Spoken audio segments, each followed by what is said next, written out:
A year ago, my life had collapsed around me. I'd worked myself into exhaustion. My father died suddenly, and my relationships were in turmoil. Little did I know at the time, out of my greatest despair was to come the greatest gift.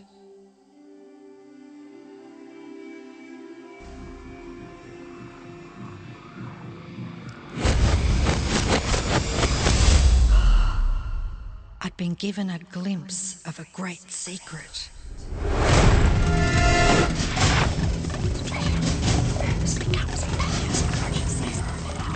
I began tracing the secret back through history.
I couldn't believe all the people who knew this.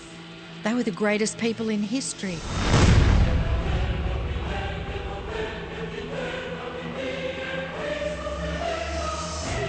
Why doesn't anyone know this? All I wanted to do was share the secret with the world. I began searching for people alive today who know the secret. One by one, they began to emerge.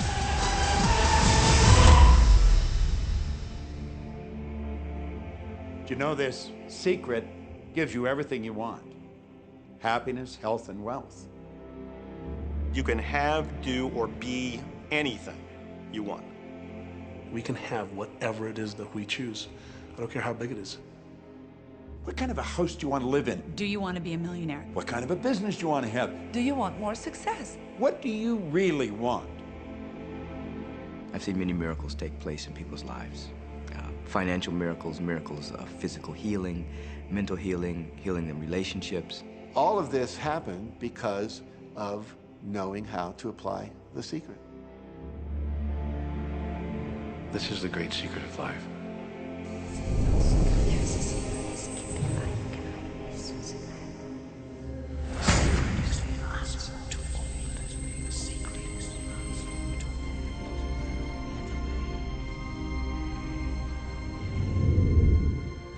You've probably been sitting there wondering, what is the secret? I'll tell you how I have come to understand it. We all work with one infinite power. We all guide ourselves by exactly the same laws. The natural laws of the universe are so precise that we don't even have any difficulty building spaceships. We can send people to the moon, and we can time the landing with the precision of a fraction of a second. I don't care if you're in India, if you're in Australia, New Zealand, Stockholm, or London, or Toronto, or Montreal, or New York. We're all working with one power, one law. It's attraction. The secret is the law of attraction. Everything that's coming into your life, you are attracting into your life. And it's attracted to you by virtue of the images you're holding in your mind. It's what you're thinking. You see, whatever is going on in your mind, you are attracting to you. Now, wise people have always known that. You can go right back to the ancient Babylonians. They've always known this. It's a small, select group of people. Why do you think that 1% of the population earns around 96% of all the money that's being earned? Do you think that's an accident? It's no accident. It's designed that way. They understand something. They understand the secret. And you are being introduced to the secret. The simplest way for me to look at the law of attraction is if I think of myself as a magnet, and I know that a magnet will attract to it. Very basically put, the law of attraction says that like attracts like, but we're really talking at a level of thought. Our job as humans is to hold on to the thoughts of what we want, make it absolute clear in our minds what we want, and from that we start to invoke one of the greatest laws in the universe, and that's the law of attraction. You become what you think about most, but you also attract what you think about most. If you see it in here, you're going to hold it here. And that principle can be summed up in 3 simple words. Thoughts become things. What most people don't understand is a thought has a frequency. Every thought has a frequency. We can measure a thought. And so if you're thinking that thought over and over and over again, or if you're imagining in your mind, okay, having that brand new car, having the money that you need, building that company, finding your soulmate, if you imagine what that looks like, you're emitting that frequency on a consistent basis. Thoughts are sending out that magnetic signal that is drawing the parallel back to you. See yourself living in abundance, and you will attract it. It always works. It works every time with every person. Here's the problem. Most people are thinking about what they don't want, and they're wondering why it shows up over and over and over again.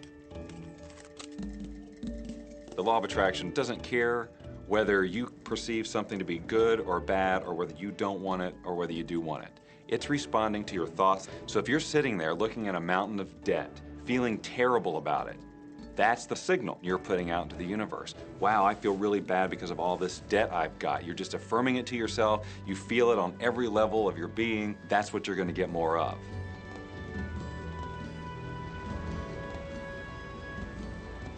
So when you're looking at that thing you want and you're saying yes to it, you're activating a thought.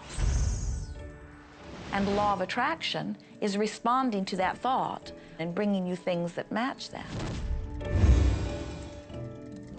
But when you are looking at something that you do not want and you shout no at it, you are actually not pushing it away. Instead, you are activating the very thought of what you do not want, and now law of attraction is lining those things up for you also. This is a universe that is based upon attraction. Everything is about attraction. The law of attraction is always working. Whether you believe it or understand it or not, it's always working. You might be thinking about the past or the present or the future, but whether you're remembering or observing or imagining, still in that process you are activating thought. And law of attraction, which is the most powerful law in the universe, is responding to your thought. Creation is always happening.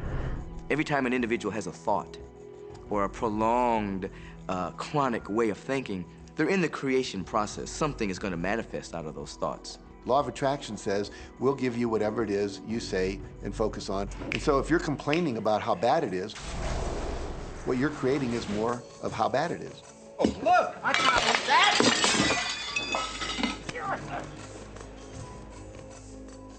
I had a student named Robert.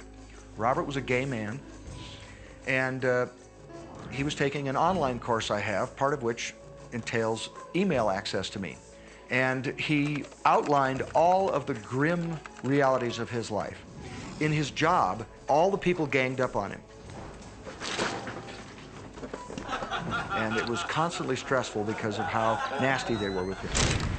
When he walked down the street, he said every block he was accosted by homophobic people who wanted to abuse him in some way. He was wanting to become a stand-up comedian. And when he went out and did a stand-up comedy job, everybody heckled him about being gay. And his whole life was one of a lot of unhappiness and misery, and it all focused around this idea of being attacked because he was gay. I began to teach him that he was focusing on what he did not want. I directed him back to his email that he sent me and said, read it again. Look at all the things you do not want that you're telling me about. And I can tell you're very passionate about this. When you focus on something with a lot of passion, it makes it happen even faster. And then he really started taking this thing about focusing on what you want to heart. And he began really trying it. What happened within the next 6 to 8 weeks was absolutely a miracle. He said that all the people in his office that had been harassing him either transferred to another department, quit working at the company, or started totally leaving him alone, and he began to love his job. He noticed that when he was walking down the street that nobody came up to him and harassed him anymore. They just weren't there. I am a very, very gay man. When he went and did his stand-up comedy routines, he started getting standing ovations and nobody was heckling him. His whole life changed because he changed from focusing on what he did not want, what he was afraid of, what he wanted to avoid, to focusing on what he did want. So we may be very positive in our outlook and orientation, and we tend to attract positive people and positive events and circumstances. We may be very negative in our orientation, or very angry, in which case we tend to attract negative, angry people and negative, angry circumstances. And so you end up attracting to you the predominant thoughts that you're holding in your awareness, whether those thoughts are conscious or whether they're unconscious. That's the rub. If you look very carefully when it comes to the secret and the power of our mind and the power of our intention in our daily lives, it's all around us. All we got to do is open our eyes and look. You see law of attraction evidenced in your society when you see that the one who speaks most of illness has it, when you see that the one who speaks most of prosperity has it. Law of attraction is evident everywhere around you if you are understanding what it is. It has to do with you being a magnet, attracting thought, attracting people, attracting events, attracting lifestyle. Indeed, everything that you bring into your experience, you bring because of this powerful law of attraction. I mean, I'm not talking to you from the point of view of just wishful thinking or imaginary craziness. I'm talking to you from a deeper, basic understanding. Quantum physics really begins to point to this discovery. It says that you can't have a universe without mind entering into it, that the mind is actually shaping the very thing that is being perceived. Now, if you don't understand it, doesn't mean you should reject it. You don't understand electricity, probably. First of all, no one even knows what electricity is, and yet you enjoy the benefits of it. Do you know how it works? I don't know how it works, but I do know this, that you can cook a man's dinner with electricity, and you can also cook the man. People oftentimes, when they begin to understand the great secret, become frightened of all of these negative thoughts that they have.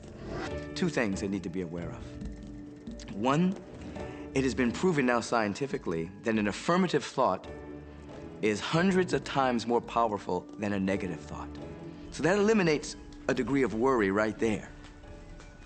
You live in a reality where there is this buffer of time, and truly that serves you. You're really not wanting to be in an environment where your thoughts manifest immediately.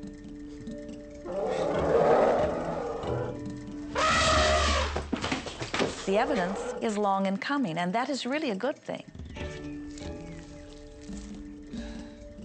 So you want to become aware of your thoughts, you want to choose your thoughts carefully, and you want to have fun with this because you are the masterpiece of your own life. You are the Michelangelo of your own life. The David that you are sculpting is you, and you do it with your thoughts. The leaders in the past who had the secret wanted to keep the power and not share the power. So they kept people ignorant of the secret. People went to work, they did their job, they came home. They were on a treadmill with no power because the secret was kept in the few. We live in a universe in which there are laws. Just as there's a law of gravity, if you fall off a building, it doesn't matter whether you're a good person or a bad person, you're gonna hit the ground. Everything that's around you right now in your life, including the things you're complaining about, you've attracted. Now, I know at first blush that's going to be something that you hate to hear. You know, you're going to immediately say, I didn't attract the car accident. I didn't attract this particular client. I didn't particularly attract the debt. I didn't attract whatever it happens to be that you're complaining about. And I'm here to be a little bit in your face. Now is in alignment with what you are wanting. So it's really so simple. It's right there. The answer is, what am I attracting right now? Well, how do you feel? I feel good. Well, good. Keep doing that. Our feelings are a feedback mechanism to us about whether we're on track or not, whether we're on course or off course. The better you feel, the more in alignment you are. The worse you feel, the more out of alignment you are. What you are doing as you are moving through the variety of your day-to-day experience is you are offering thoughts that are literally formulating your future experience.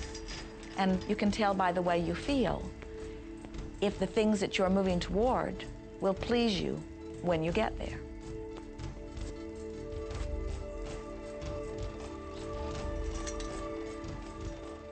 Whatever it is you are feeling is a perfect reflection of what is in the process of becoming. And you're getting exactly what you're feeling about, not so much what you're thinking about. That's why people, if they stub their toe out of bed, they tend to spiral. The inquiry into police corruption. The whole day goes like that, you know? They have no clue that a simple shifting of their emotions can change their entire day and life. If you start out having a good day and you're in that particular happy feeling, as long as you don't allow something to change your mood, you're going to continue to attract, by the law of attraction, more situations, circumstances, people that sustain that happy feeling. Good days, bad days, rich get richer, poor get poorer. It's all about what these people are predominantly and continually feeling. You can begin right now to feel healthy. You can begin to feel prosperous. You can begin to feel the love that's surrounding you, even if it's not there. And what will happen is the universe will correspond to the nature of your song. The universe will correspond to the nature of that inner feeling and manifest, because that's the way you feel. So basically what you focus on with thought and feeling is what you attract into your experience, whether or not it's something you want. What you think and what you feel and what manifests is always a match, every single time, no exception. It's hard to swallow, but when we can begin to open ourselves up to that, the ramifications are awesome. It means that whatever thought has done in your life, it can be undone through a shift in your awareness.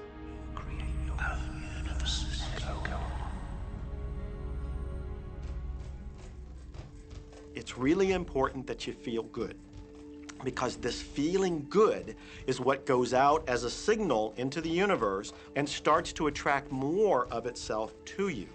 So the more you can feel good, the more you will attract the things that help you feel good and it'll keep bringing you up higher and higher. When you're feeling down, do you know that you can change it like that? Put on a beautiful piece of music. Start singing. That'll change your emotion. Or think of something beautiful. Think of a baby. Maybe one you love. And dwell on it. Really keep that thought in your mind. Block everything out but that thought. I guarantee you'll start to feel good. This principle applies to your family pet, for instance, which I believe are wonderful because they put you in a great emotional state.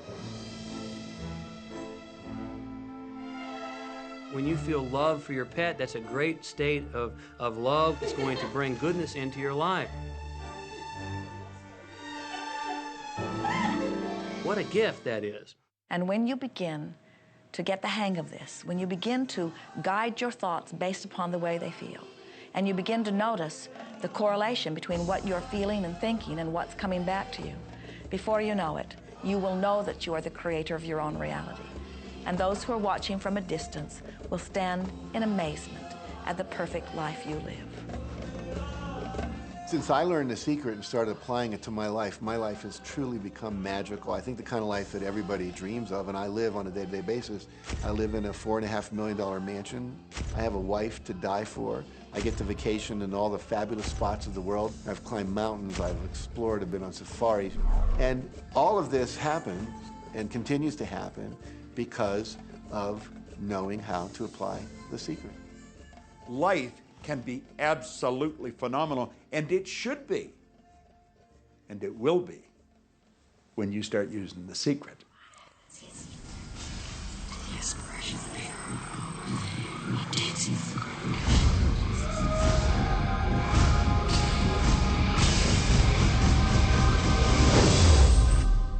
Well, a lot of people ask me what their job is in the creative process and what the job of the universe is. So let's look at that for a moment. Let's use this metaphor. If you think about Aladdin and his lamp, you've probably heard of that one. I mean, Aladdin picks up the lamp and he dusts it off, and out pops the genie.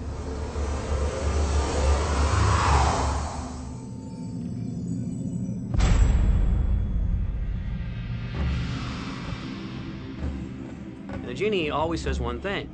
Your wish is my command. If you trace the story back to its origins, you know, we now think that there's 3 wishes, but if you trace the story back to its origins, there's absolutely no limit whatsoever to the wishes. Think about that one. Now, let's take this metaphor and blow it out and apply it to you in your life.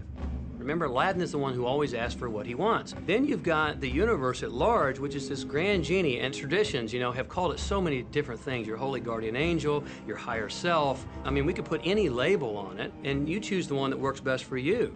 But every tradition has told us there's something bigger than us. And the genie always says one thing. Your wish is my command. So we like to say to you that the creative process is a 3-step process. Step 1 is you must ask for what you want.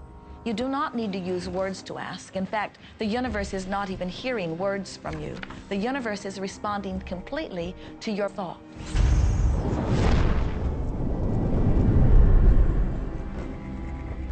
What do you really want? Sit down and write it out on a piece of paper. Write it in the present tense. You might begin by writing, I am so happy and grateful now that, and then explain how you want your life to be in every area. And this is really fun. This is like having the universe as your catalog, and you flip through it and you go, well, I'd like to have this experience, and I'd like to have that product, and I'd like to have a person like that. It is you just placing your order with the universe. It's really that easy. The second step is answer, an answer to what you're asking. And that is not your work in your physical form. The universe will do that step for you. All of the universal forces are responding to the thoughts that you have set into motion. Your wish is my command. And the universe will start to rearrange itself to make it happen for you. Most of us have never allowed ourselves to want what we truly want because we can't see how it's going to manifest. If you do just a little research, it is going to become evident to you that anyone that ever accomplished anything did not know how they were going to do it. They only knew they were going to do it. You don't need to know how it's going to come about. You don't need to know how the universe will rearrange itself. You don't know how. It'll be shown to you. You will attract the way. So then our friends say, something must be going terribly wrong because I know I am asking, so where's my stuff? And we say, you are asking. You are completing step 1. You can't help but do that. The universe is answering every time, no exception. But there is another step that you must understand, and it is called step 3, which is the receiving step, which means you must bring yourself into alignment with what you're asking for. When you're in alignment with what you want, you feel wonderful. That's what enthusiasm is. That's what joy is. That's what appreciation is. That's what that feeling of passion is. But when you are feeling despair or fear or anger, those are strong indicators that you are not right now in alignment with what you're asking for. And so when you begin to realize that the way you feel is everything, and you begin to direct your thoughts based upon how they feel. Little by little, you can find the feeling place of it, and now you are one with it, and now it must manifest into your experience.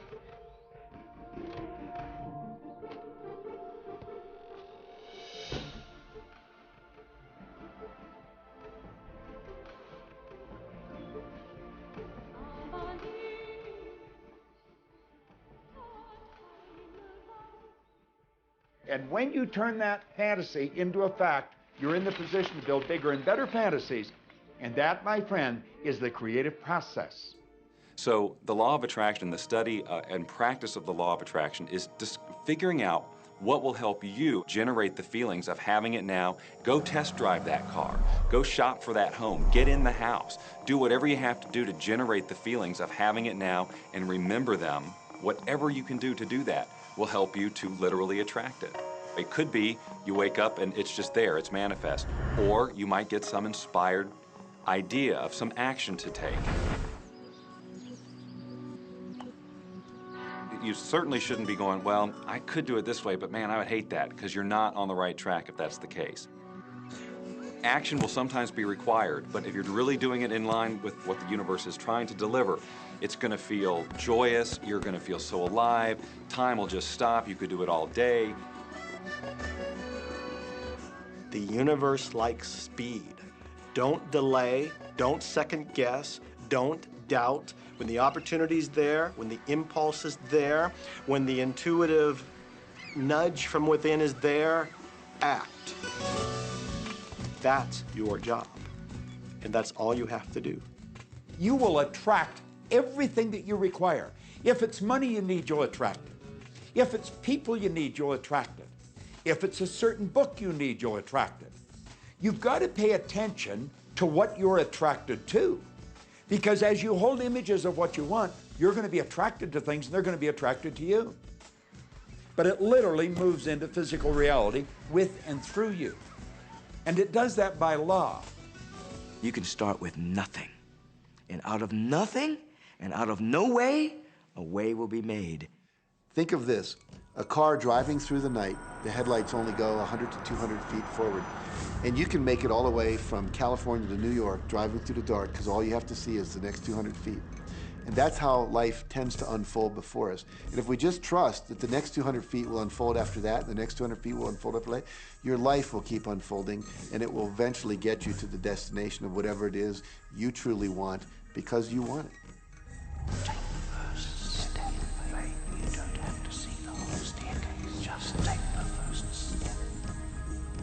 Well, another thing people wonder about is how long is this going to take? How long will it take to manifest the car, the relationship, the money, whatever it happens to be? Well, I don't have any rule book that says it's going to take you 30 minutes or 3 days or 30 days. I think it's more a matter of you being in alignment with the universe itself.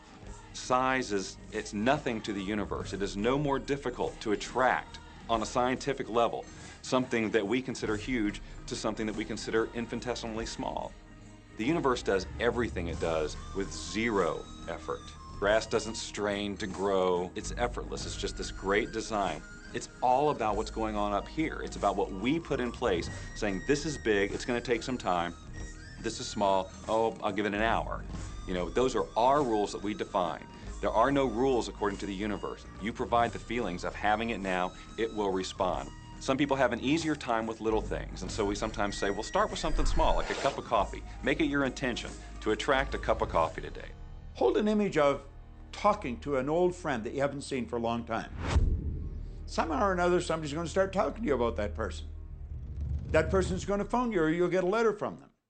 People are amazed how that I line up car parks, and I've done this right from when I first understood The Secret. I would visualize a car space exactly where I want it, and 95% of the time it would be there for me, and I'd just pull straight in. 5% of the time I'd have to wait just a minute or two, and the person would pull out and I'd pull in. So I do that all the time.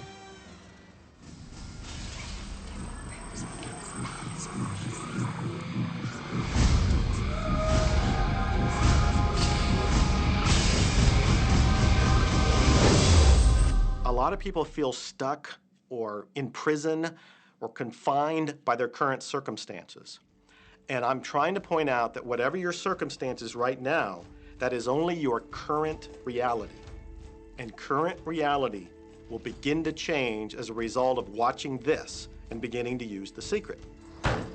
But sometimes it feels like you're stuck because you continue to think the same thoughts over and over again. And so you tend to get the same results over and over again. And the reason is because most people offer the majority of their thought in response to what they are observing. You see, if you're just looking at what is, then you're just thinking about what is. And when you think about what is, law of attraction gives you more of it. And then if you just observe what is, then you're just thinking about what is.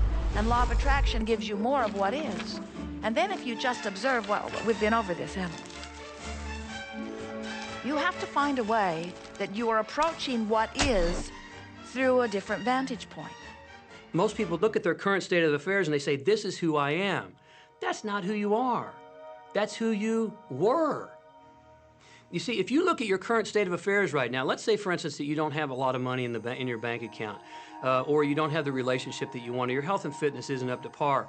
That's not who you are. That's the residual outcome of your past thoughts and actions. So we're constantly living in this residual, if you will, of the thoughts and the actions we've taken in the past. When you look at your current state of affairs and define yourself by that, then you doom yourself to have nothing more than the same in the future. All that we are is the result of what we have thought. Okay, what can you do right now to begin to turn your life around? I'll tell you 2 or 3 things. Start making a list of things to be grateful for. Start with that, because this shifts your energy. It starts to shift your thinking. Where before this exercise, you might be focusing on what you don't have, and you might be focusing on your complaints, and you might be focusing on whatever the problems are. When you do this exercise, you start to go in a different direction. You start to be grateful for all the things that you feel good about. Gratitude is absolutely the way to bring more into your life. Every man knows that when his wife's appreciating him for the little things he does, what does he want to do? He wants to do more. It's always about appreciation. It pulls things in. It attracts support. I've said for many years that whatever we think about and thank about, we bring about. Because that's that feeling that you have to have, you know. And so for me, it's been such a powerful exercise every morning to get up and say thank you. Every morning when my feet hit the floor, thank you. And then I start running through what I'm grateful for as I'm going to brush my teeth and do the things I do in the morning. And I'm not just thinking about them and doing some rote routine, but I'm putting it out there and I'm feeling the feelings of gratitude.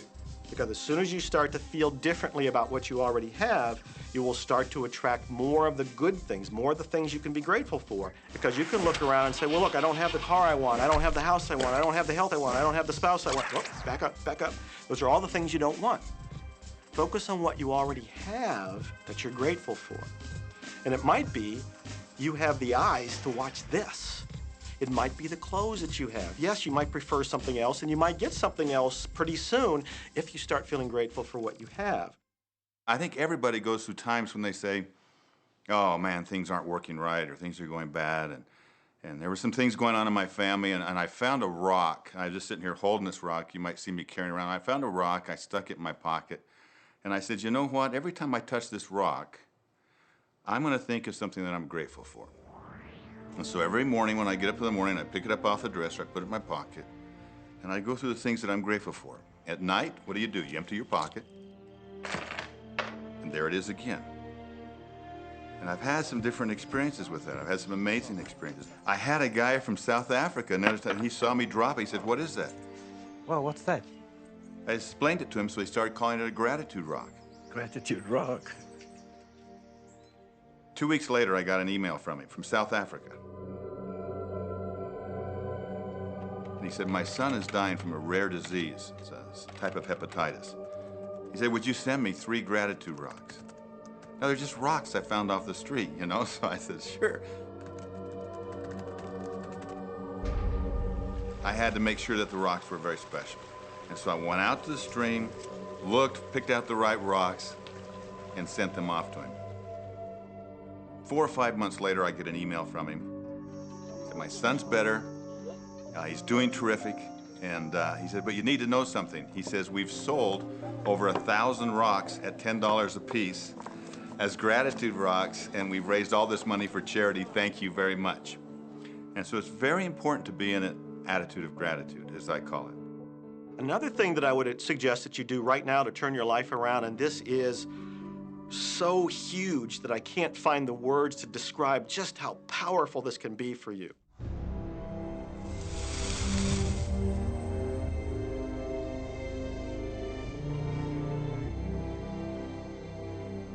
I took the visualization process from the Apollo program and instituted it during the 1980s and 90s into the Olympic program. And it was called visual motor rehearsal. When you visualize, then you materialize. And the interesting thing about the mind is we took Olympic athletes and then hooked them up to sophisticated biofeedback equipment and had them run their event only in their mind. Incredibly, the same muscles fired in the same sequence when they were running the race in their mind as when they were running it on the track. How could this be? Because the mind can't distinguish whether you're really doing it or whether it's just a practice. I think if you've been there in the mind, you'll go there in the body. When you're visualizing, when you've got that picture playing out in your mind, always and only dwell upon the end result.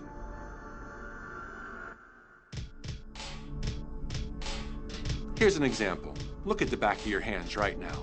Really, look at the back of your hands. The color of your skin, the freckles, the blood vessels, the rings, the fingernails, the fake fingernails. Take in all those details right before you close your eyes.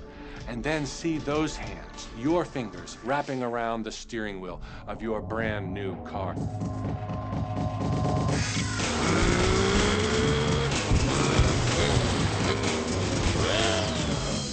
This is such a holographic experience, so real in this moment, that you don't even feel like you need the car because it feels like you already have it. It's the feeling that really creates the attraction, not just the picture or the thought. And I think for a lot of people, they think, well, if I think positive thoughts, or if I visualize having what I want, that'll be enough.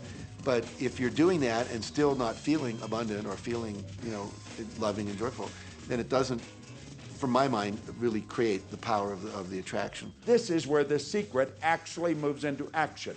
You put yourself in the feeling place of really being in that car, not, oh, I wish I could get that car, or someday I'll have that car, because that's a very definite feeling associated with that. It's not in the now, it's not, it's in the future.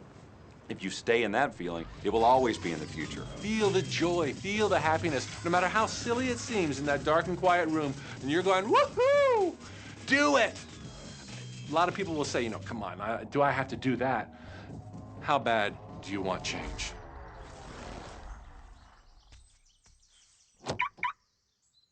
Now that feeling and that inner seeing will begin to be an open doorway through which the power of the universe will begin to express. What power I cannot say. All I know is that it exists. Our job is not to figure out the how.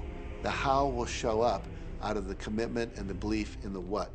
The hows are the domain of the universe. It always knows the shortest, quickest, fastest, most harmonious way between you and your dream. If you turn it over to the universe, you will be surprised and dazzled by what is delivered to you. This is where magic and miracles happen. Well, I would say you want to do this virtually daily, but my disclaimer is this should never be a chore. What's really bottom line importance here to the whole secret is feeling good. You want to feel exhilarated by this whole process. You want to be high, happy, in tune as much as possible. The only difference between people who really are living this way and people who aren't, living in the magic of life, is that the people who are living in the magic of life have habituated ways of being. They have habituated this process, and magic happens with them wherever they go, because they remember it and they do it all the time, not as a one-time event. People hold that for a while, and they're really a champion at it. And they say, you know what, I'm fired up, I saw this program, and I'm going to change my life. And yet, You know, results aren't showing, and beneath the surface, it's just about ready to break through. And someone will look at the surface results and go, this stuff doesn't work. And you know what? The universe says, your wish is my command. And it goes down. You know, knowing the law of attraction, I wanted to really put it to use and to see if it was, what would happen. And in 1995, I started to create something called a vision board, where I take something that I would want to achieve or something that I want to attract, like a car or a watch or the soulmate of my dreams, and I'd put a picture of what I wanted up on this board called the vision board. And every day I would sit in my office and I would look up at this board and I would start to visualize. I would really get into the state of having already acquired it. And I was getting ready to move as we put all the furniture, all the boxes put into storage. And I made 3 different moves over a period of 5 years. And then I ended up in California and bought this house, renovated it for a year, and then had all the stuff brought from my former home 5 years earlier. One morning, about 7:30 in the morning, my son comes into my office, and one of the boxes that was sealed for 5 years was right at the doorstep.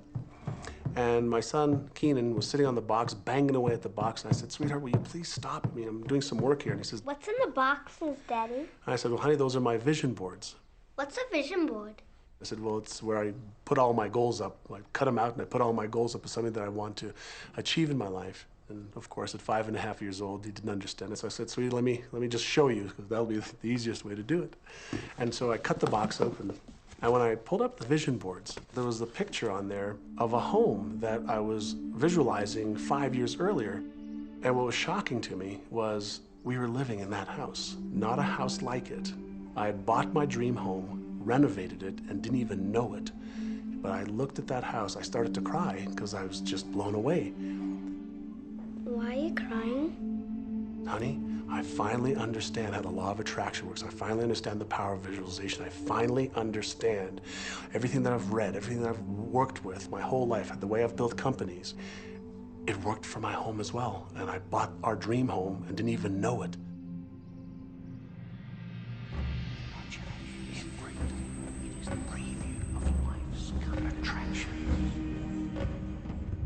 Decide what you want, believe you can have it, believe you deserve it, and believe it's possible for you. And then close your eyes every day for several minutes and visualize having what you already want and feeling the feelings of already having it. Come out of that and focus on what you're grateful for already. And really enjoy it, okay?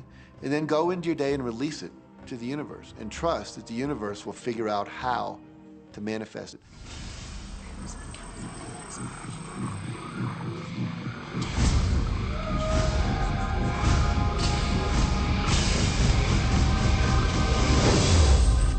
No, The Secret was definitely a real transformation for me because I grew up in a family where my dad was very negative, thought that rich people were people that had ripped everyone off, thought that anyone who had money, must have deceived somebody. And so I grew up with a lot of beliefs about money, that if you had it, it made you bad. Only evil people have money. And, money doesn't grow on trees. That was a big one. Who do you think I am, Rockefeller? That was one of his favorite phrases.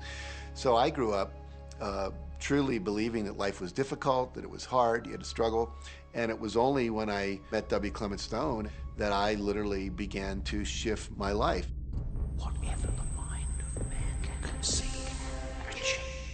When I was working with Stone, he said, I want you to set a goal that's so big that if you achieved it, it would blow your mind.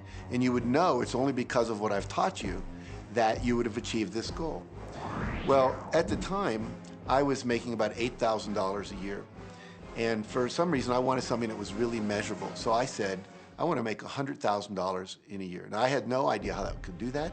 I saw no strategy, no possibility, but I just said, I'm going to declare that, I'm going to believe it, I'm going to act as if it's true, and release it. And so I did that. And one of the things he taught me was every day to close your eyes and visualize the goal as if it's already achieved. And I had actually made a $100,000 bill that I put on the ceiling. So the first thing I'd see when I woke up, I'd look up and there it was, and it would remind me that this was my intention. And then I would close my eyes and visualize having this $100,000 a year lifestyle. And interestingly enough, nothing major happened for about 30 days. You know, I didn't have any great breakthrough ideas. No one was offering me more money. And all of a sudden, I was in the shower. It was about 4 weeks into it, and I had a $100,000 idea. It just came right into my head. I had a book I had written, and I said, if I could sell 400,000 copies of my book at a quarter each, that'd be $100,000. Now, the book was there, but I never had this thought. And one of the secrets, I think, is that when you have inspired thought, you have to trust it, and you have to act on it. Now, I didn't know how to do that. I didn't know how I was going to sell 400,000 copies. We'd never done that. And then I saw the National Enquirer at the supermarket. I had seen that millions of times, and it was just background. And all of a sudden, it jumped out of me as foreground, and I thought, wow, if readers knew about my book, certainly 400,000 people would go out and buy it. And about 6 weeks later, I gave a talk at Hunter College in New York to 600 teachers, and this lady comes up at the end and she says, "That was a great talk. I'd like to interview you. Let me give you my card." And I said, "Who do you write for?" "I'm a freelancer, but I sell most of my stuff to the National Enquirer." You know, and I had this little theme from the Twilight Zone went off in my head. Na, na, na, na, na, na. You're like, whoa, this stuff's really working. So that article came out, and our book sales started to take off. But the point I want to make is that I was attracting into my life all these different events, including this person. And to make a long story short, I did not make $100,000 that year. We made $92,327. But do you think we were like depressed and going, this doesn't work? No, we were going, whoa, this is amazing. And so my wife said to me, wow, if it works for 100,000, you think it'd work for 1 million? And I said, I don't know, I think so, let's try it. My publisher actually wrote me a check as a royalty check for our first Chicken Soup for the Soul book. And he actually put a smiley face in his signature because it was the first $1 million check he'd ever written. And so I know from my own experience, because I wanted to test it, does this secret really work? And when we put it to the test, it absolutely worked. And now I live my life from that every single day. Well, I can just imagine what a lot of people that are watching this are thinking. And that is, how can I attract more money into my life? How can I get more of the green stuff? How can I get more wealth and prosperity? How can I, when I love my job, deal with the credit card debt that I have? And the realization that maybe there's a ceiling on the money that can come in because it's coming to me through my job. How can I bring in more? Intend it. This goes back to one of the things we've been talking about throughout the whole secret. Your job is to declare what you would like to have from the catalog of the universe. Well, if cash is one of them, say how much you would like to have. I would like to have $25,000 unexpected income within the next 30 days. Or whatever it happens to be. It should be believable for you. Most people have a goal of getting out of debt. That'll keep you in debt forever. Whatever you're thinking about, you will attract. You'll say, but it's get out of debt. I don't care if it's get out or get in. If you're thinking debt, you're attracting debt. Set up an automatic debt repayment program and then start to focus on prosperity. So many times people say to me, well, I'd like to double my income in the next year. But then you look at their actions and they're not doing the things that are going to make that happen. And they'll turn right around and go, well, I can't afford that. Okay, guess what? Your wish is my command.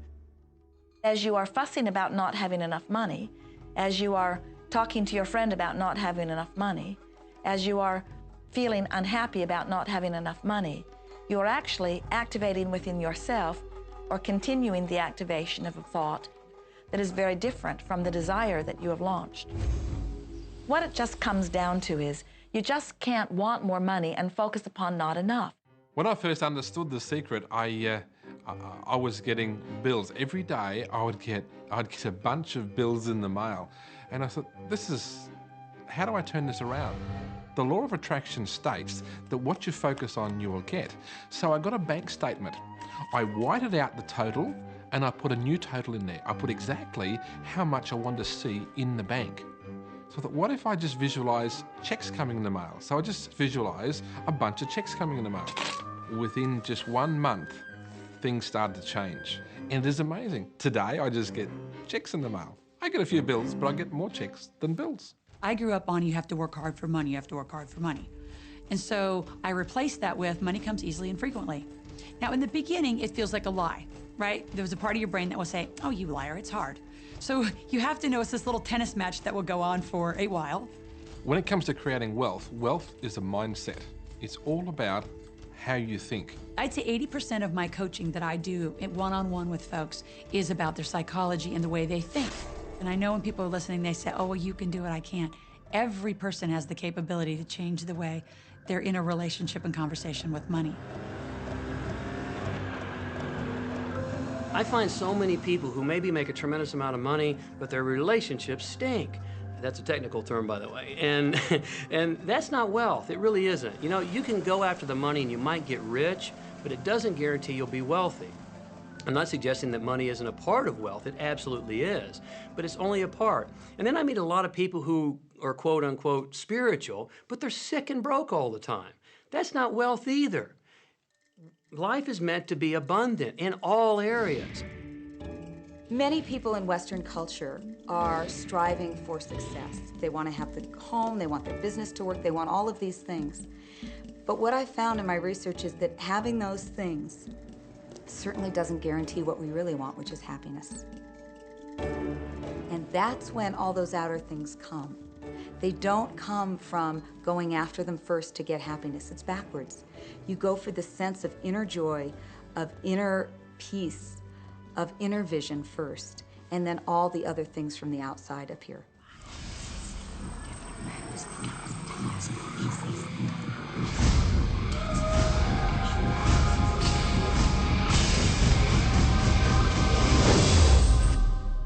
The secret means for me actually that we are creators of our universe, and that every wish of what we want to create will manifest in our life. Therefore, it's very important what you wish, what your thoughts are, what your feelings are, because it will manifest. Now, one day I went into somebody's home, and he was an art director of a very famous film producer. And in every corner, he had this beautiful image of a woman, a naked woman dressed with a fabric, kind of doing this, kind of saying, oh, I don't look at you, I don't see you, know? And I said, I think you have trouble in your romance. Are you a clairvoyant or something? No, but look, 7 places you have exactly that woman. But I love that kind of painting. I painted it myself. That's even worse, I said, because you put all your creation and your creativity in it. Now, he's this gorgeous-looking man. He has all these actresses around him because that's the work he does. He doesn't get romance. I said, what do you want? Well, I want to date 3 women a week. Okay, paint yourself with 3 women and hang it in every corner.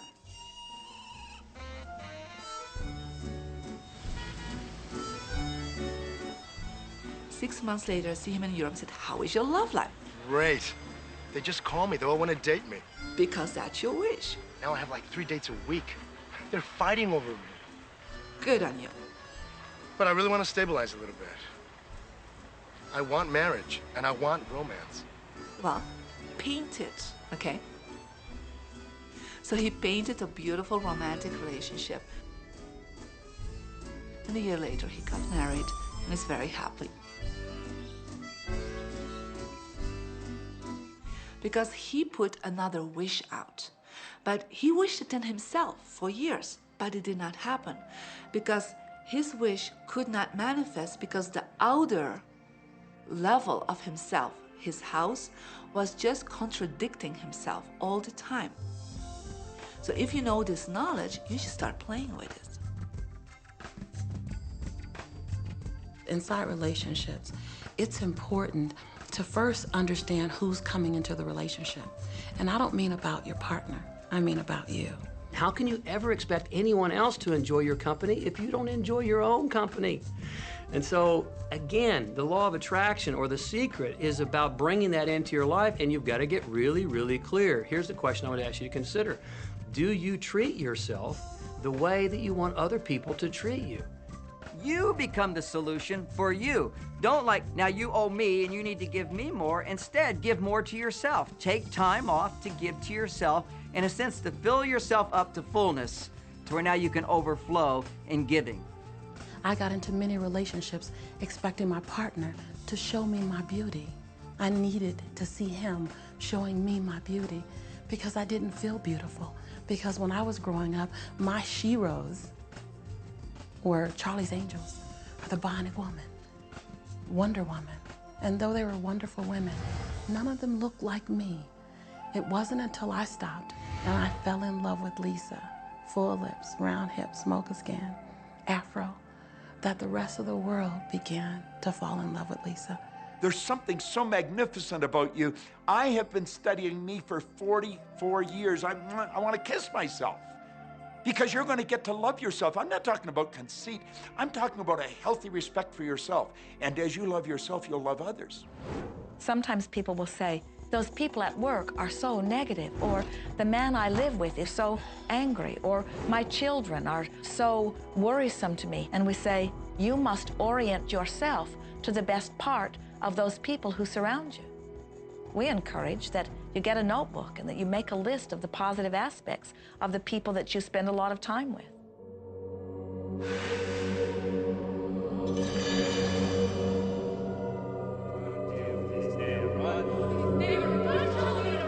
There could be someone that you have a terrible experience with, a terrible relationship with. And in the privacy of your own mind, and with quite a bit of work, we will admit, as you focus upon things that you like most, those people will become that mostly to you. And even though you cannot create in their reality, if they are in a mood or an attitude that doesn't match the mood or attitude that you have about them, they'll zig while you zag. Law of attraction will not put you in the same space together. Your frequencies don't match up. If you knew your potential to feel good, you would ask no one to be different so that you can feel good. You would free yourself of all of that cumbersome impossibility of needing to control the world or control your mate or control your child. You are the only one who creates your reality. For no one else can think for you. No one else can do it. It is only you, every bit of it you.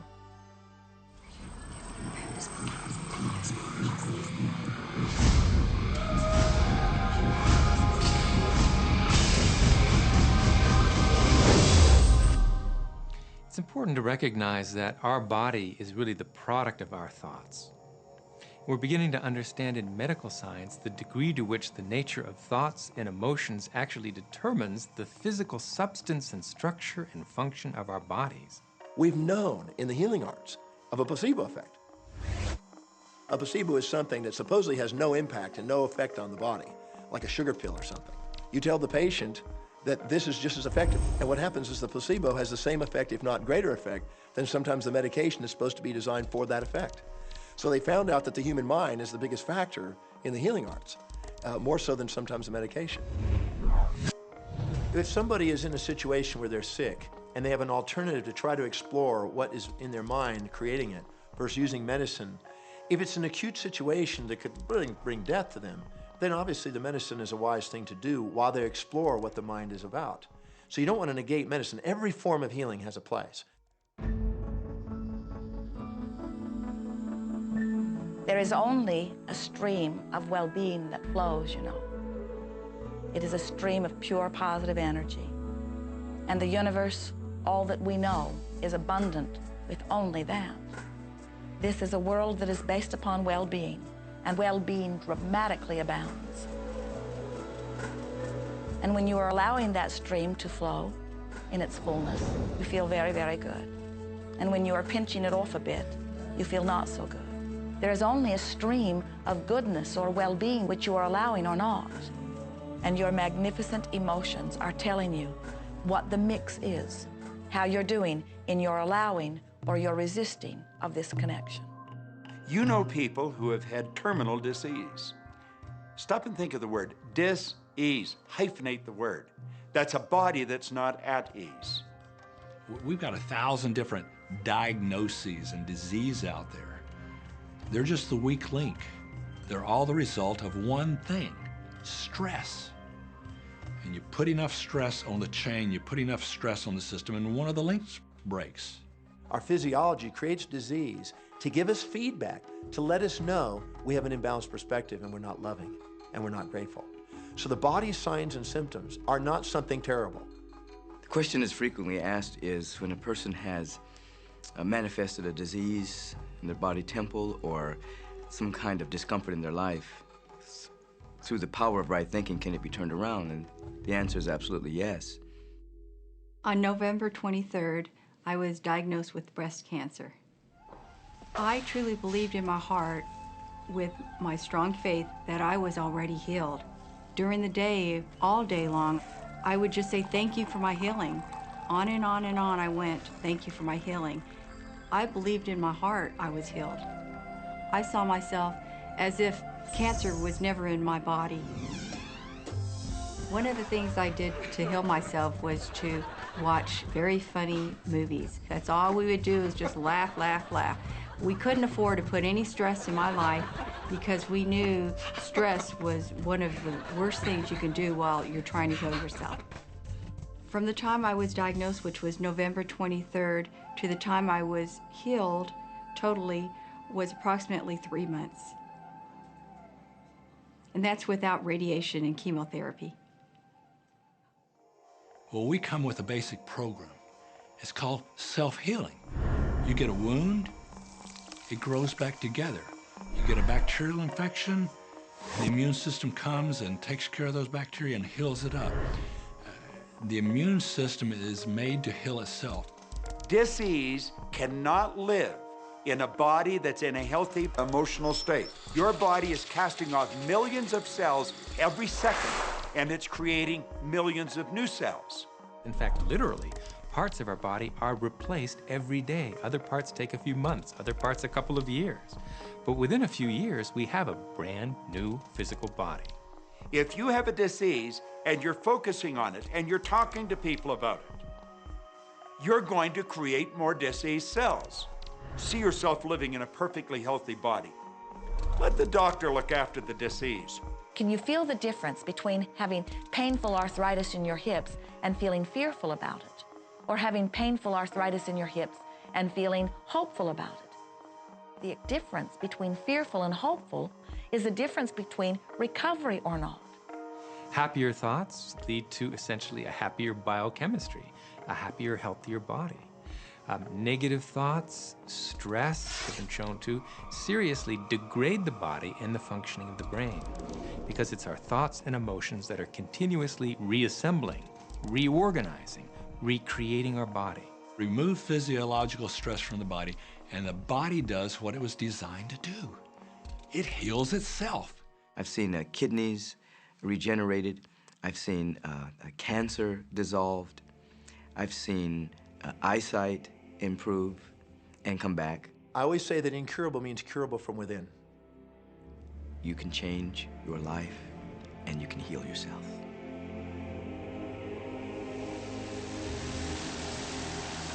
Well, my story begins on March 10, 1981. It really changed my whole life. It was a day I'll never forget. I crashed an airplane.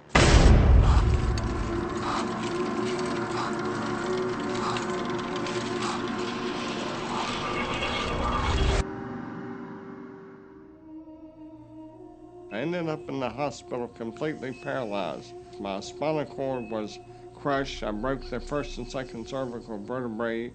My swallowing reflex was destroyed. I couldn't eat or drink.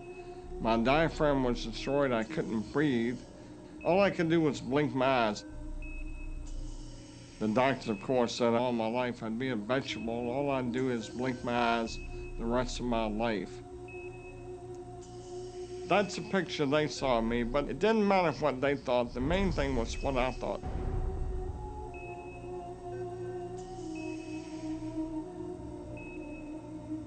I pictured myself being a normal person again, walking out of that hospital. The only thing I had to work with in the hospital was my mind. As long as you have your mind, you can put things back together again. I was hooked to a respirator, and they said I'd never breathe on my own again because my diaphragm was destroyed. But this little voice kept saying to me, breathe deep, breathe deep.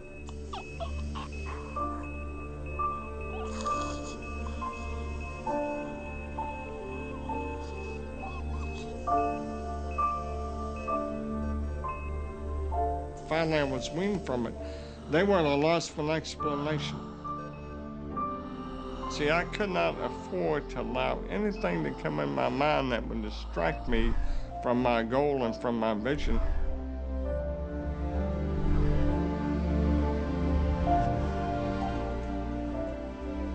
Well, I set a goal to walk out on Christmas. That was my goal.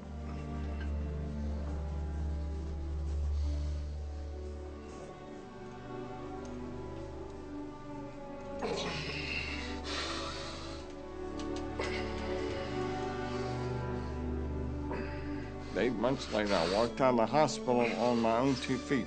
They said it couldn't be done. That's a day I will never forget. For people that are sitting out there right now watching this program that are hurting, if I wanted to sum up my life and sum up for people what they can do in life, I would sum it up this way in 6 words. Man becomes what he thinks about.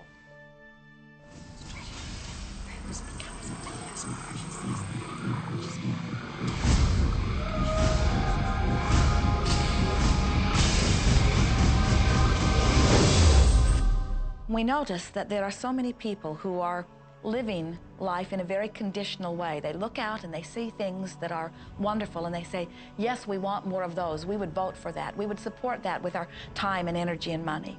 But then they look out and they see things that they do not want, terrible things that they do not want to live and that they do not want to see others live. And they say, we've got to do something about getting rid of those things. But they don't realize that as they push against the unwanted, they add power to it. In this world, there is a war against poverty and a war against cancer and a war against teenage pregnancy and a war against terrorism and a war against violence and a war against terrorism. Did we mention that there's a war against terrorism? And all of this pushing against is only adding to, because you can't say no and make it go away. When you shout no, law of attraction is lining that up.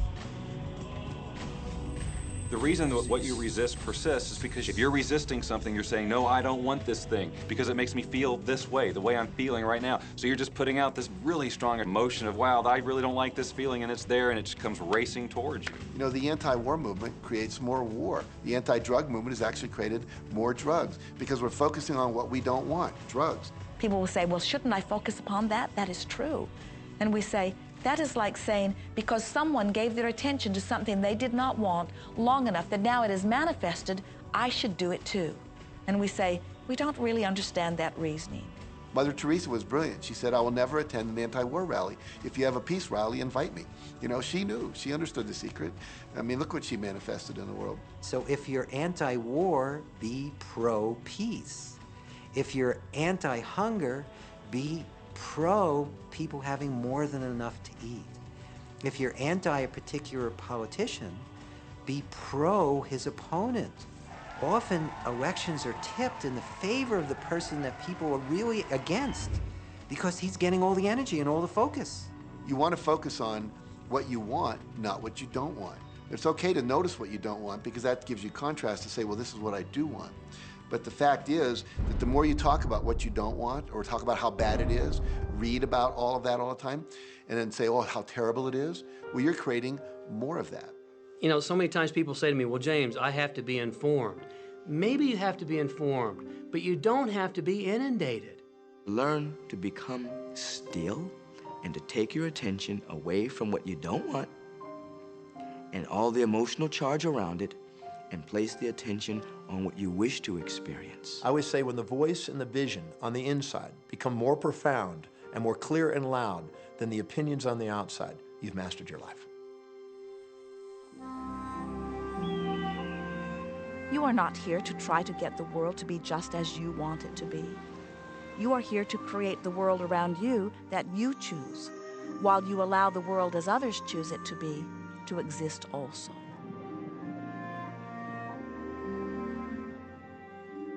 One of the questions I get almost all the time, and it's probably on somebody's mind right now if it's not on yours, and that's the idea that, well, if everybody uses the secret and they all treat the universe like a catalog, aren't we going to run out of stuff? Won't everybody just make a run for it and bust the bank? What's beautiful about the teaching of the Great Secret is that there's more than enough to go around for everyone. There is a lie that acts like a virus within the mind of humanity. And that lie is there's not enough good to go around. There's lack, and there's limitation, and there's just not enough. That lie has people living in fear, greed, stinginess, and those thoughts of fear, greed, stinginess, and lack become their experience. So the world has taken a nightmare pill. Now the truth is, there's more than enough good to go around. There's more than enough creative ideas. There's more than enough power. There's more than enough love. There's more than enough joy. All of this begins to come through a mind that is aware of its own infinite nature. Every great teacher who's ever walked the planet has told us that life was meant to be abundant. And so, just when we think that resources are dwindling, we find new resources to achieve the same things.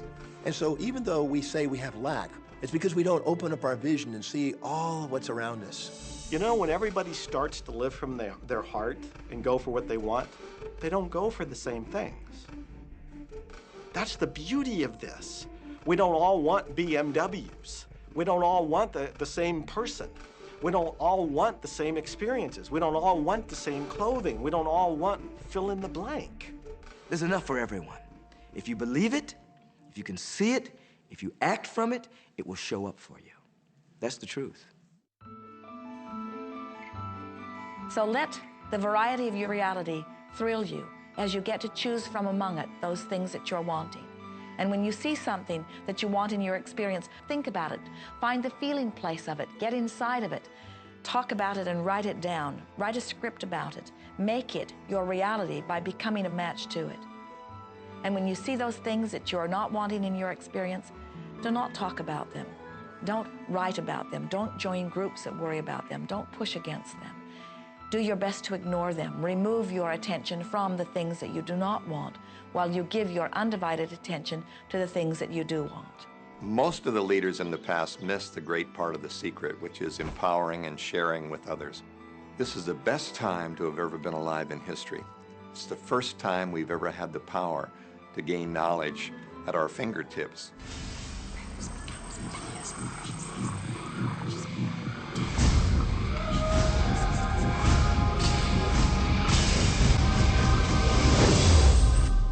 When we look around us, even at our own bodies, what we see is the tip of the iceberg. Think of this for a moment. Take your hand and look at it. Now, your hand looks solid, but it's really not.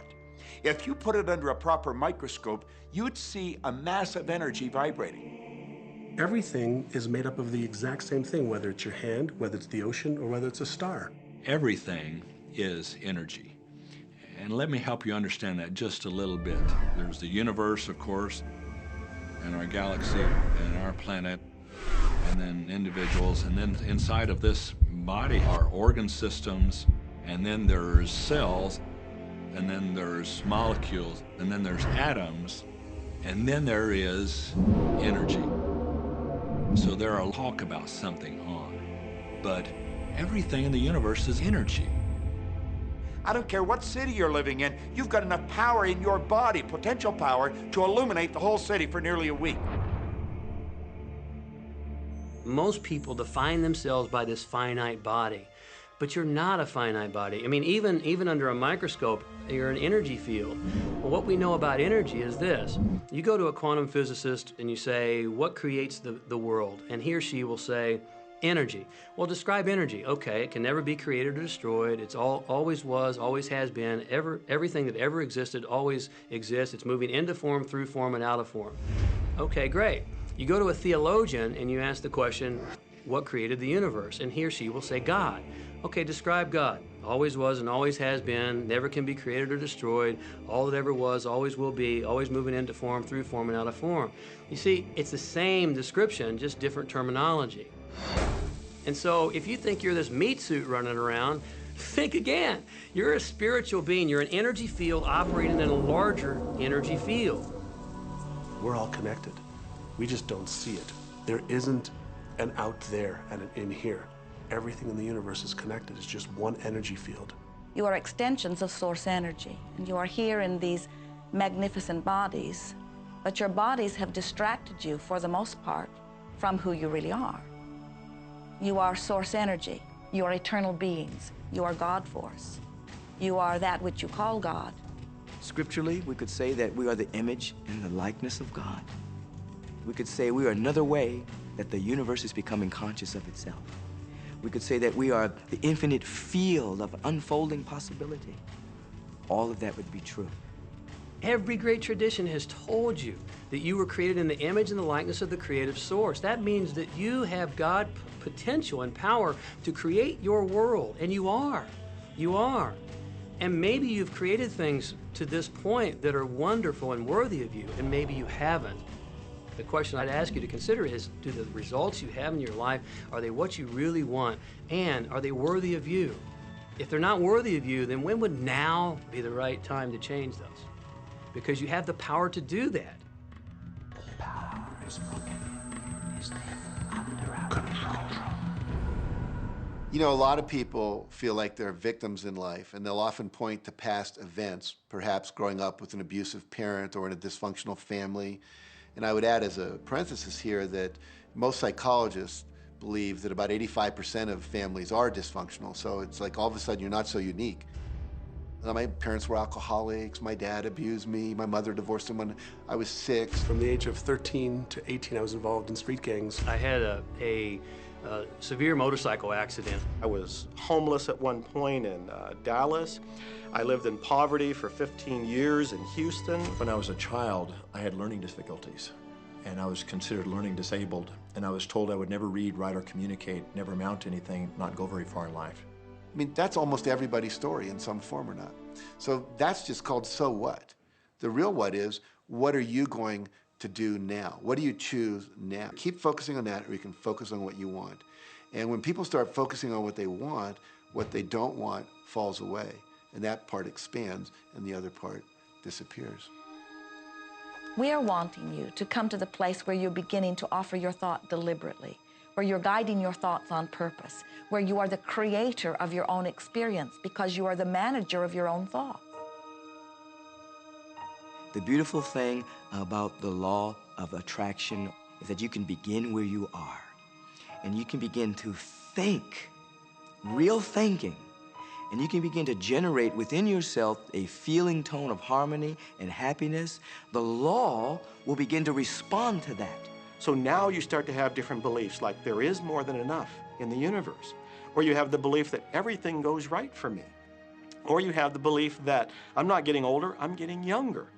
We can create it the way we want it by using the law of attraction. And you can break yourself free from your hereditary patterns, cultural codes, social beliefs, and prove once and for all that the power within you is greater than the power that's in the world. Some of you may be thinking, well, that's very nice, but I can't do that, or she won't let me do that, or he'll never let me do that, or I haven't got enough money to do that, or I'm not strong enough to do that, or I'm not rich enough to do that, I'm not. Every single I'm not is a creation. Whether you can or you can't, you are right. Are there any limits to this? Absolutely not. We are unlimited beings. We have no ceiling. The capabilities and the talents and the gifts and the power that is within every single individual on this planet is unlimited.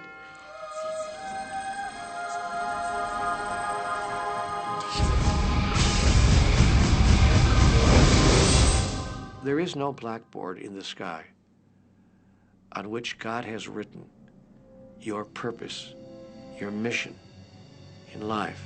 There's no blackboard in the sky that says, Neil Donald Walsh, a handsome guy who lived in the first part of the 21st century, who, colon, then there's a blank, you know, and all I have to do to really understand what I'm doing here, why I'm here, is to find that blackboard and find out what God really has in mind for me.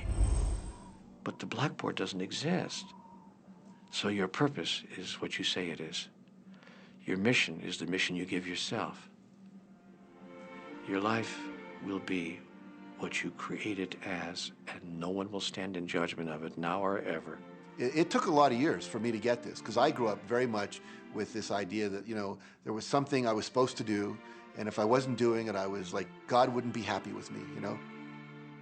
When I really got that my primary aim was to feel and experience joy, then I began to do only those things which brought me joy. We have a saying, you know, if it ain't fun, don't do it, you know? Joy, love, freedom, happiness, laughter. That's what it is.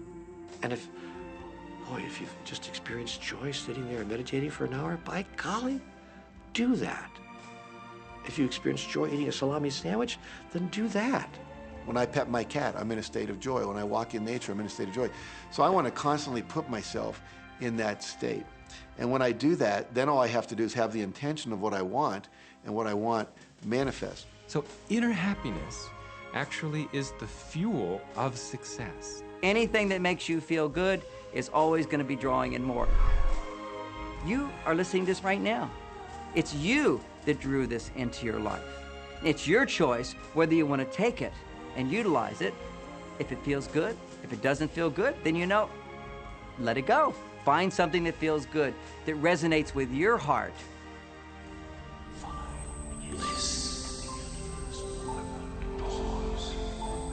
Joseph Campbell said, "Follow your bliss." We think those are the best words we have ever heard spoken from a human tongue. And if one could follow one's bliss, you would follow the trail to abundance and well-being on all subjects. Enjoy life with us, because life is phenomenal. It's a magnificent trip. You will live in a different reality, a different life, and people will look at you and say, "What do you do different than me?" Well, the only thing that is different is that you work with the secret. And then you can do and have and be things that people will say that's impossible for you to do and have and be. We're really now moving into a new era. It's the era where the last frontier is not space, as Star Trek would say, but it's going to be mind. I see a future of unbounded potential, unbounded possibilities. Remember, we're using at most 5% of the potential of the human mind. 100% human potential is the result. Imagine a world where people were using their full mental and emotional potential. We could go anywhere. We could do anything, achieve anything. See yourself with the good that you desire. Every religious book tells us that. Every great book on philosophy, every great leader, all the avatars who have ever lived. Go back and study the wise ones. Many of them have been presented to you in this program. You know what? They all understood one thing. They understood the secret. Now you understand it. And the more you use it, the more you'll understand it. You may be feeling that it would be easier to be hearing these words if they had come to you the first day of your experience upon this earth. And if we were talking to you on your first day of physical life experience, we would say to the earth,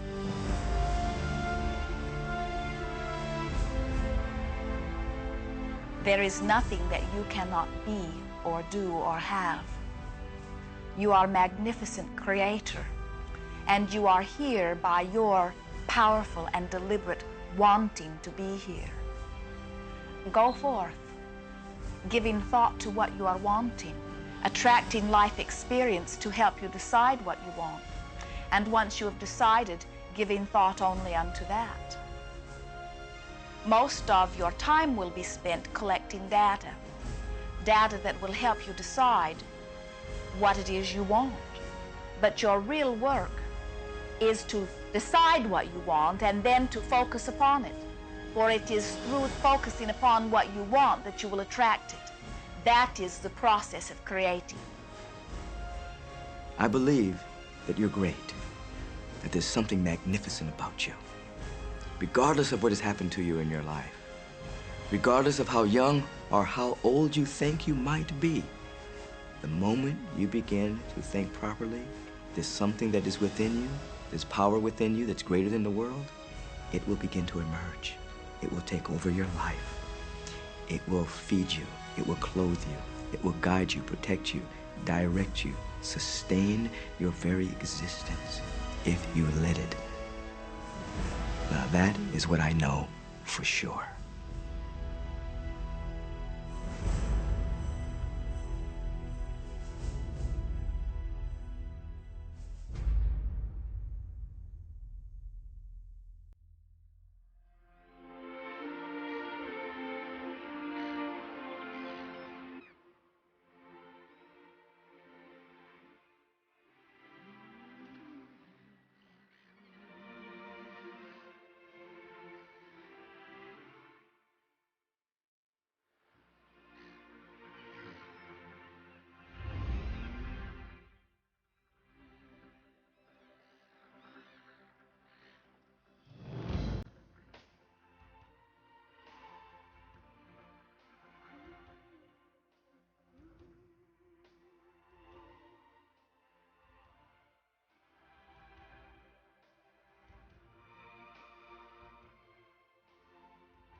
Be easy about this. Have fun with it. There is nothing you are supposed to do, only that which you want to do.